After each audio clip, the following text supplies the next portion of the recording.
আমরা বাংলাদেশে বসবাস করি। বাংলাদেশ শব্দটা অনেক ছোট। এ বাংলাদেশের অনেক বড় ইতিহাস আছে। 1971 সালে 26শে মার্চে পশ্চিম পাকিস্তান আর পূর্ব পাকিস্তান দুই দেশে যুদ্ধ ঘোষণা হয়।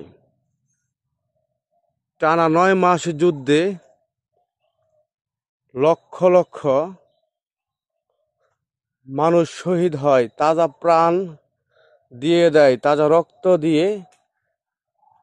হাজারো নারী মা বোনদের ইজ্জতের বিনিময় এই দেশ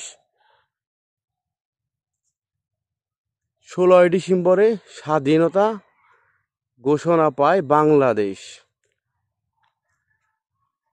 সেই দেশে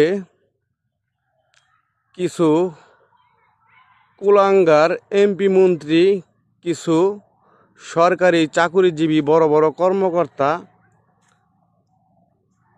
এবং দেশের কিছু সাধারণ জনগণ, এরা মিলে দেশটাকে সবসময় অস্থিরতার মধ্যে রাখার চেষ্টা করে, বিভিন্নভাবে দুর্নীতি করে এবং কি মানুষকে বিভিন্নভাবে হয়রানি করে দেশের ভাবমূর্তি নষ্ট করে দেয়।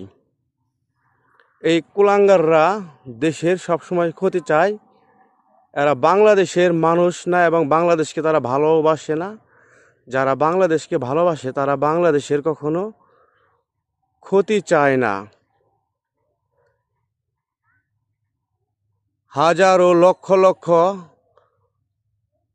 মানুষের তাজা প্রাণের বিনিময়, তাজা রক্তের বিনিময়, মা বোনদের ইজ্জতের বিনিময় এই দেশে কে সম্মান করা সবারই দায়িত্ব।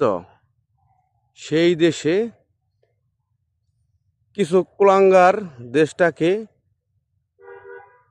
পিছনে রাখার চেষ্টা করে। তাদের স্বার্থ তারা লুটিয়ে নিয়ে বাংলাদেশের সাধারণ জনগণের দেশকে তারা সবসময় দাবিয়ে রাখার চেষ্টা করে, ক্ষতি করার চেষ্টা করে। এই যে বাংলাদেশে 2024 সালে 5 আগস্ট আন্দোলনে সাধারণ লোক বেশিরভাগ মারা যায় এবং সাধারণ পুলিশ প্রশাসনের লোক বেশি মারা যায়। যে কুলাঙ্গারদের জন্য আজকে দেশের এই অবস্থা,